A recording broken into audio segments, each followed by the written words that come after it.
Yo, what's up guys? This is my ultimate bunny build guide for the first descendant. Let's jump into it. Okay, so I'm going to go over the entire build. So I'm going to start off with modules and we'll work over to like our reactors and our components. So starting off with modules, the first thing, you don't need a transcendent module to make any of these builds work. They do help because the electric transition is kind of your main tank by giving you your shield back. Like over the distance that you've traveled, and that really kind of synchronizes well with what we're trying to do with this build.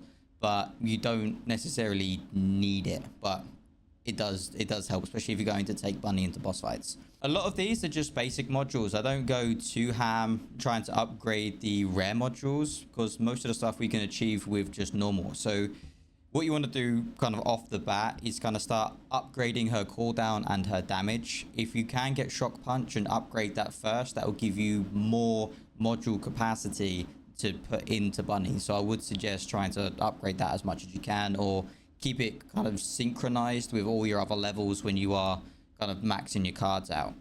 The idea with this build is to pretty much keep bunny running for as long as possible and trying to kind of get as much damage out of the build as we can by trying to, again, keep her running as long as possible. So on her light emission, which is pretty much your main damage, we've got the cooldown from 30 seconds down to 22 and the duration down to 26, as well as increasing the range as much as we can. Just again, we want to be clearing as much of the area as possible because it's more like a speed build because she's my farmer. So I wanted it to go quite quickly, get as much damage out of it as I could without going over the top, because we don't need to be, if you can one shot something at 100k, you don't need to be doing 200k damage, if that makes sense. So you can use your skills in other places. So let's just jump into the build and I'll tell you what to switch in and out as well. So we've got nimble fingers here again, just to pull down the cooldown of our light emission. And when we do that, we can keep the uptime on it, so it's always running, right? We want the singular skill power modifier, because again, if we come over to our light emission, it's a singular skill, so we're stacking that damage. Electric damage, just kind of a given, going into our light emission, stacking that damage onto the singular, onto the electric of the light emission. Now, that is a rare card, sorry, the selective recovery MP, and this kind of like starts to bring the build together because she's very MP hungry, as most of you can probably guess that she's very MP hungry. So this won't work just by putting it in the build. So I'll tie it in later with the modules that we're going to be adding in when I go over that. So you do want MP collector in this build, and that's just because it recovers 12% max MP at a 17% chance. So when you're clearing kind of like waves and hordes of minions, it starts to kind of giving us some of our MP back. It doesn't work in boss fights, and it doesn't work when you kill the balls in the boss fights, which kind of sucks. But we're probably just going to be using our gun to take out the boss, right? So, but this does get us through the level and just keep us at max speed for as long as possible. MP accelerant here, again, skill duration, we want uptime on our on our light emission, and then skill effective range, skill expansion, again, like for our light emission, skill effective range, and some max shield with amplification control, just again increasing that max range and then giving us a little bit of tankiness back. Why not? Now, there's two skills you can use here. You can use archaic acceleration, which increases the speed of which you move and which you use your light emission. So it kind of ups your damage by a bit, but you want to make sure that if you're using this, you're running with a pistol, because that will increase the movement speed and the run speed. So then that increases the amount of procs that you're going to be getting off of your light emission. And I will show you that in the range. Oh, in the kind of the library. Well, if you don't want to use this, what you can use is strong mentality. So you can just pull this one out and put strong mentality in, and that reduces your skill cost of your run. Just to let you know, if you are trying to pull down your skill costs of your run, it will slow the rate at which you gain your passive bar, which means if you're just starting off your run, it will take you longer to try and get your light emission like back online. Obviously, when it's max, right? So you don't really care about that. But when you start off your run, as the mission's kind of just started and you need to kind of build that energy up, it will take you long to do that because you're not converting the MP into your energy. So just letting you know that right now. Then let's go over to our reactor here. Now, if you can get your optimized condition, that is great. And I do have one here. So I have one with a thunder cage mount and your skill reach is 160%. Your skill reach is 160%. But I'm kind of like testing things right now. If you can get it, then you do, as you can see, get that damage increase.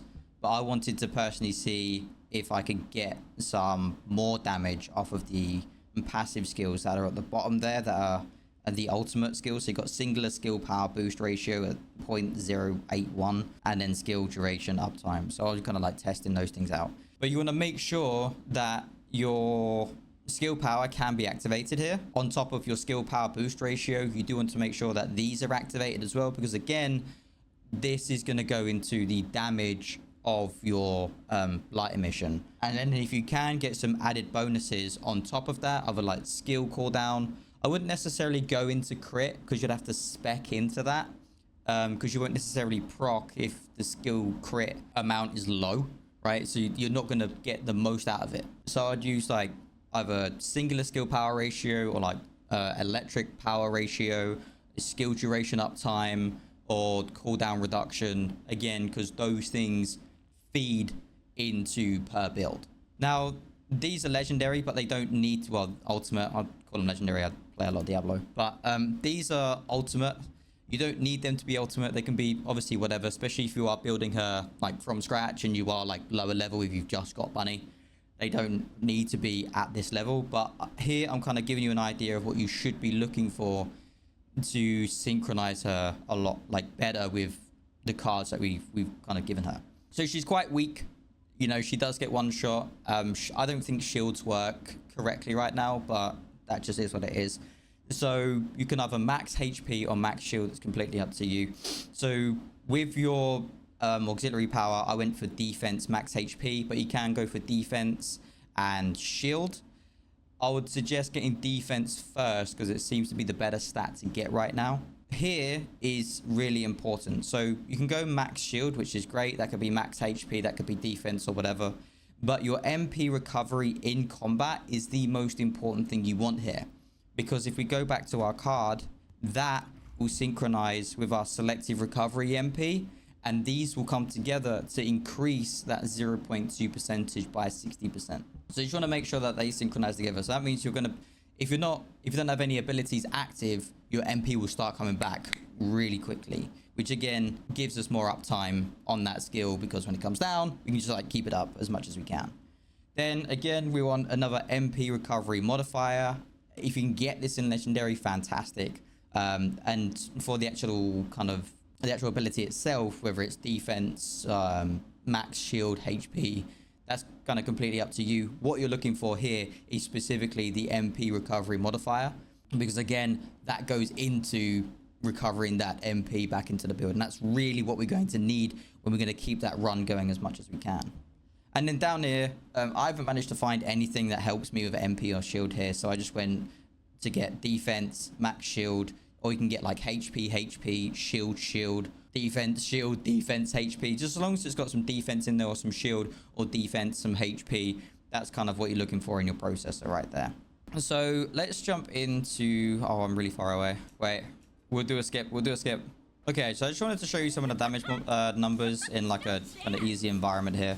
So as you can see, the damage procs are about 100k, and then you can get some crits at about like 100 to 200k. You can see that we're doing quite a lot of damage here.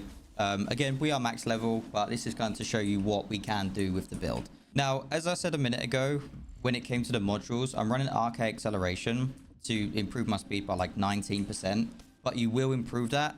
I just want to show you here. So if I pull on like a grenade launcher, for instance, I can't do that. Give me. I just want to show you like how fast you can and can't run with weapons. So if I run with this, for instance, and then you can look at the damage procs. I'm out of energy. You can look at the damage procs. they're quite slow because we have what, like a super heavy gun out. But then if we switch over to the pistol and then we run, see, they're a lot faster. Even when you're running with the pistol out, just normally, they'll be a lot faster anyway. So if we pull the heavy gun out again. So that's why I run with the arcade accelerator, because it just adds a little bit more damage. And again, when we are running through these levels, it just adds a bit more speed to the build. So now these minions have spawned in, we should just be able to keep these procs up and running, and just to keep ourselves kind of going. There we go. We're collecting a lot of the MP, kind of the balls, but we're also proccing our 12% on our MP collector as well. So we can just keep running it down, keep running it down, keep running it down. Like we've been going for ages right now. We just keep going. We just keep proccing that MP. And this is kind of what we wanted to achieve with the build anyway. So, and this does work kind of everywhere in missions. Sorry, I don't know why I looked over there. This does work in like missions. Just the higher mob density, the better this build runs. So if you're running like defense missions and there's loads of mobs everywhere, you can just keep running, keep running, keep running. And as long as you are running as much as possible, then the kind of like the more tank you can have if you have electric transition, so that, you know, they're going to keep regenerating your shield, and just the more damage you're just going to generally be doing just overall, right? But yeah, that's my video on my bunny ultimate speed build so far. I'm going to run multiple builds, so I'm going to do multiple videos like crits and stuff like that. So make sure to stay tuned and, you know, subscribe, all that kind of stuff if you like the video, and I will see you in the next one. Bye guys.